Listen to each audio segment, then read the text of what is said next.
expliquer sénégalais yi naka la war a fonctionner normalement c'est des permis biométriques c'est ça. waaw naka lay demee permis yooyu. waaw permis yooyu Pape Cheikh xam nga bu njëkkoon permis yi ñu doon am ay këyit lay nekk. mais permis yi ñu nar a am léegi ay carte la nekk comme carte d'identité yu bees yi nu mu mel. noonu la permis yu bees yooyu mel ñii di ko wooyee permis numérisé ñii di ko wooyee permis biométrique. dem nañu xool directeur des transports routiers mu leeral ñu ci permis yu bees yooyu ñu dem xool élément bi dellu si waat ci plateau. 5 avril dernier njiitu réew mi dafa xaatim décret pour soppite yu war a am ci wàllum code de la route bi pour dugal këyit yu bees yi maanaam format yi parce que ci këyit ay këyit la ñu yoroon léegi jëm ci carte format yooyu da nga ko dugal ci code bu bees bi. ñu jël projet bi du PEC Cap Karange état du Sénégal ministère des infrastructures des transports terrestres et des enclavements à travers la direction des transports routiers ñooy doxal projet boobu. permis yu bees yi appellation yi bare na lu ko ñi di wooyee. ñii ñu ngi naan permis numérisé numérisation bi benn aspect la ci carte bi ñii ñu ngi naan permis sécurisé sécurisation boobu beneen aspect la ci permis bi lu tax sax ñu ko naan ko sécurisé c'est parce que dañ ko dafa am biométrie sécurité avec biométrie. say baaraam la ñuy tamponné ci carte yi. terme adéquat bi daal mooy c'est des permis biométriques tout ce qui est biométrique c'est sécurisé tout ce qui est biométrique c'est numérisé donc man daal permis biométrique laa koy koy. élément yi doon nekk ci permis bële moo doon boo amee filiation yi ba pare mooy sa date de naissance ak yooyu yu demee. sa tur ak sa sant ak sa date de naissance ak yooyu. date d'expiration bi ak date ba nga ko produire defal la nag catégorie permis yi ci côté bi. loolu bu ko weesoo permis bi tamit am na loolu. mais lu koy wutaleeg bële déjà c'est le groupe sanguin groupe sanguin bi dañu seetlu ni accident bu amee. ñaar yi ñu ci njëkk a loru dawalkat bi ci la bokk. ba tax na am ña nga xam ni bu ñuy accès hôpital rek manque deret pour prise en charge bi gën a gaaw dañ fay nekk def ay analyse de sang xool ban mooy groupe sanguin ban deret lañ ko mën a may ainsi de suite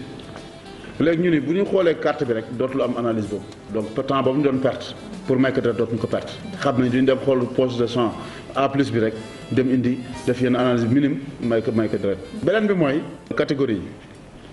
catégorie yi bu njëkk Sénégal boo jëlee permis C1 moo doon permis poids lourd de plus de 18 tonnes bu dee permis C bi nag moo doon moins de 18 tonnes te sur le plan international c'est le contraire c'est le C mooy plus de 18 tonnes le C1 donne moins de 18 tonnes. yooyu harmonisé nañ ko delloo nañ ko aux normes internationales. boo amee permis bi ba pare cas yu bari dafay am ñun opération remplacement la ñuy wax da nga indi sa permis bu njëkk ba ñu jox la permis bu bees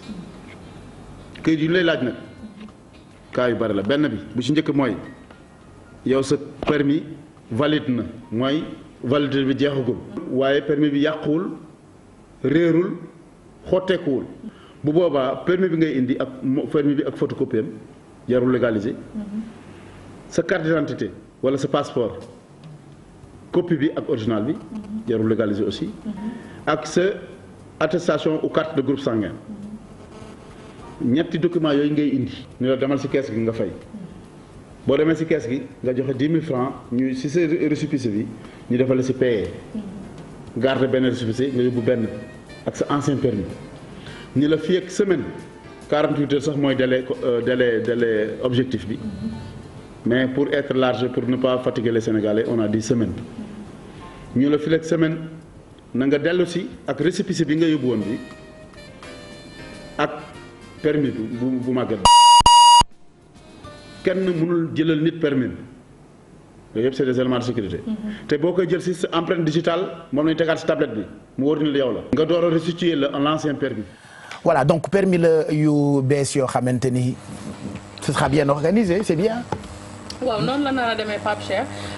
mbir mi ñu jaajëfal d'abord Cheikh Omar Gueye mi directeur des transports routiers Pape Cheikh projet bi dafa nekk loo xamante ne dafa yaatu parce que mu ngi tudd Cap Kaaraange Cap CA ñaari P léegi nag loolu soo ko déggee Pape Cheikh kan moo la woowoon. mujj maa dem Loumbé. ok allo papa c'est des gars du Cap Kaaraange. mais le filmé là. kon Loumbé jaag bàyyi ma. donc mu ngi tudd Cap Kaaraange c'est ça. waaw Cap Kaaraange Pape Cheikh parce que xam nga fi mu nekk nii ñu bëri dañu yaakaar ni permis yi kese la ñu nar a changer mu nekk permis biométrique mais cap bi li tax moo bëgg ñu taxaw si mooy CA ñaari P yi bu njëkk bi C bi lu muy signifier mooy carte grise gis nga permis biométrique yi ni mu mel nekk carte si loolu lañ jëm pour carte grise yi donc d'ici le 17 septembre bi ñu nekk képp koo xamante ne da ngay jënd oto bu bees carte grise bi dootul nekkati papier du nekkati këyit dafa nar a nekk carte comme permis yi nu muy mel voilà donc C bu njëkk bi loolu lay signifier donc A bi nekk autorisation maanaam licence yi nga doon ut pour boo bëggee nekk transporteur wala nga bëgg nekk yore transport interurbain wala yeneen ak yeneen autorisation yi dootul nekkati moom tamit këyit kii la nar a nekk carte la nar a nekk beneen bi mooy permis de conduire bi ci loolu la ñu nekk mu nar a nekk permis biométrique beneen P bi nekk plaque d'immatriculation donc yëpp dañu ko nar a numériser donc permis yi Pape Cheikh lu ko utalee comme bële maa ngi koy wax mooy le fait que mu nekk carte déjà bu weesoo loolu dañ si gis ay coppite yoo xamante ne moom moo si am parce que permis bu njëkk bi soo seetloo daan ñu si woon def sa groupe sanguin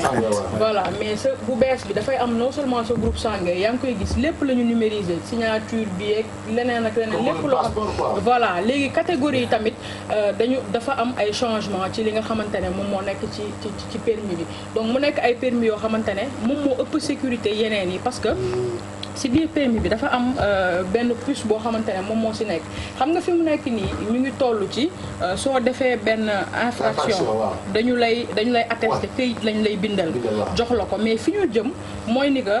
booy demee ci station yi comme carte yi ngay joxe wala puce yi ñu lay jaay essence yooyu noonu nga gis ñuy kii ci loolu lañ jëm dañu nar a dem toll foo xamante ne gendarme bi dafa nar a yore benn tablette boo xamante ne yow tey soo defee benn délit ci tali bi lu mu la attestation bu mu la nar a defal dafa di war a jël sa carte parce que am na puce comme li mu ci nekk te si biir carte bi dañ siy bind lépp loo xamante ne si code de la route infraction yëpp dafa nekk ci biir puce bi léegi su fekkee yow par exemple da ngay dawal ngay téléphoné dañu koy bind ci biir carte bi comme infraction yi comme nu ma la wax léegi nag dañuy jël carte bi gendarme bi day teg léegi mu wan la yow li nga xamante ne moom nga def léegi au lieu mu lay attester këyit dafay am benn genre imprimante bluetooth boo xamante ne moom la lay tiireel pour wan la yow délit bi nga def mu jox la ko après yow nga dem fay ji dootul nekk lépp lañ nar a numériser voilà amatul ay këyit dem léegi fii daggal donc si boobu lañ toll mais phase bi nga xamante ne moom la projet Cap Kaaraange bi yëpp di duré xam nga ñu ngi ko tàmbalee le 3 septembre officiellement lañ tàmbalee opération dootul taxaw fan lañ koy amal un an la nar a nekk donc si un an yi su jeexee ci loolu la ñu nar a jëm léegi nag bëri na ay points yoo xamante ne Pape Cheikh ci loolu lañ nekk parce que directeur des transports routiers ñoom fi ñu leen fekk mooy ci ministère ba mu ngi nekk ñoom ñu ngi nekk biir en face garage la Dior donc am na beneen point boo xamante ne moo ngi nekk Foire fii ak le 17 nag ñoom bëgg nañu taxawal beneen point mu nekk Beaux Maraîchers ngir permettre transporteurs yeeg yu mel noonu ñoom war nañ am foofu ay 25 points léegi nag bi nekk Foire nit yi commencé nañu di dem di changer commencé nañ ndaxte par jour dinañ def 254 ma bu ma yógoon wuyu jundumbe mi moo gën a rafet heure bi am naa permis bu bees doon nga am permis parce que durée bi une semaine rek lay am na ñu ko jot a am wala c'est bien ça chaque jour dinañ defar 254 te soo ñëwee dañu lay wax boo déposé tey dans une semaine lay génn donc gars yi ñu ngi dem fekk naa fa ñoo xamante ne ñu ngi retiré seen ay permis donc bëri nañu si am ndaxte opération bi ñu ko defee woon lancement le 3 août chef de l'État gis nga jox nañ ko permis bi ñu ko koy jox après amoon na 200 personnes yoo xamante ne xanaa bu dawa day tente donc amoon na 200 personnes yoo xamante ne ñoom ñoo si toppoon léegi nag opération bi ñu ko tàmbalee léegi tous les jours fois bureau yi yaatu na foofu am na 8 bureaux yoo xamante ne ñoom moom lañ fa am ñu ngi tenter 16 nee na plus tard ñu defaat chaque semaine daal dinañ yokk lu mat 8 bureaux donc pour l'instant ñu ngi def 250 permis yoo xamante ne su ñoom ñu ngi fa de 8h à 17h donc ku nekk comme sénégalais nag lu muy def daf si boole ay affaire de njuuj njaaj nee na ñoom li ñu constaté woon mooy dafa am ay nit yoo xamante ne dañuy ñëw suba teel puisque 8h la ñuy démarrer nee na suñu xëysee daal di rang signé jël ay ticket léegi dem si buntu bi taxaw di jaay boo ñëwee yow bëggoo rang ñu lay jaay ticket yi ay 3000 wala ay 5000 mais nee na lëkkaloo nañ ak gendarmerie Foire ba nga xamante ne loolee lépp dootul amati képp koo xamante ne daan nga nekk foofu di def njuuj njaaj yooyu dañu lay jël téye la ba tax na kenn defatu ko léegi nag ci ñoom fi mu nekk nii point yi dama ko laaj bi nekk Lat Dior bokkul ak bi nekk Foire. Lat Dior moom mooy nekk bu ci ministère de l'environnement ville. ville waaw côté droite moo nekk waaw. waaw voilà foofu la nekk léegi nag waaw mooy garage terminus Lat Dior waaw en face léegi nag foofu bokkul ak point bi nga xamante ne moo nekk foofu doy bu avenue Lamine Gueye Pape bokkul ak de rue Carnot angle Salva bi nga xamante ne moom moo nekk Foire léegi bi nekk Foire ku mu neex soo ñëwee mën nga jël sa permis def sa ay sa remplacement permis mais bi nga xamante ne moo nekk Lat Dior nee na ñi ñu ko jagleel mooy autorité yi non autorité lañ ko jagleel maanaam ñun quoi ñun foofu la ñuy dem muy député non yow Pape Cheikh mën nga ñëw tey jii mais tey supposons soo doon ñëw benn député ñëw bëgg def dañ lay wax Pape Cheikh nga may ko parce que kii mooy ma gis la waaw parce que site bi ñoom lañ ko defal donc yenn corps habillé yi fa la ñuy dem diplomate yi ñooy pour foofu c'est normal c'est normal bàyyi nga def ko donc pour l'instant ñoom ñu ngi tollu ci ay 100 par jour la ñuy def donc intéressant li nga xamante ne mooy li nga xamante ne moom nga war a fournir peut-être papier yi soo demee bu fekkee am nga benn permis boo xamante ne jeexagul da nga koy dem yóbbu ak sa photocopie carte d'identité wala sa photocopie passeport après nga yóbbaale li nga xamante ne mooy 10 000 francs mais da ngay indaale sa carte buy wone sa groupe sanguin waaw da nga koy indaale donc yaakaar naa ne loolu moo nekk ci coppite bi te Pape Cheikh si li ñu jëm mooy fii ak le 17 képp koo xamante ne déposé nga rek yaa ngi nar a am permis bees centralisé nañ d'ici semaine prochaine région yi dinañ commencer ñoom tamit am seen ay permis voilà intéressant c'est toujours bien joxe ay informations yoo xam ne ni ça sert et que ñun ñu am ko fii Sénégal mais souvent sama classe gi dañoo xaw a kawe ñun duñu dem ba ci information bi heureusement ba Marianne mu ngi fi quand même pour di ñu indil ay leeral ci ay mbir yoo xam ne ni suñu yëfa waaw ñun ñoo ko moom quoi suñu yëfa ah ben oui gàddu nañu ko gàddu merci Khady Thiam Didi Cap Karange ñu ngi lay nuyu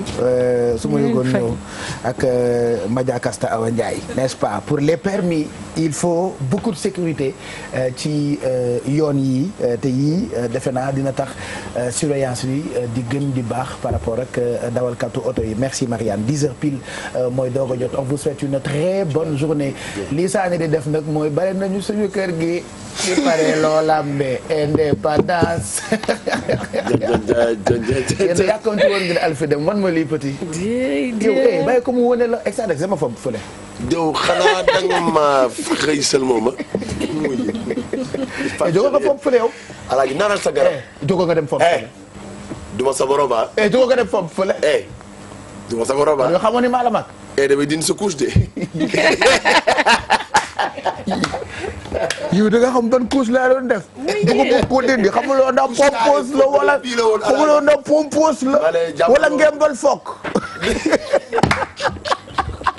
ndax ngemb su rëy sama couche rek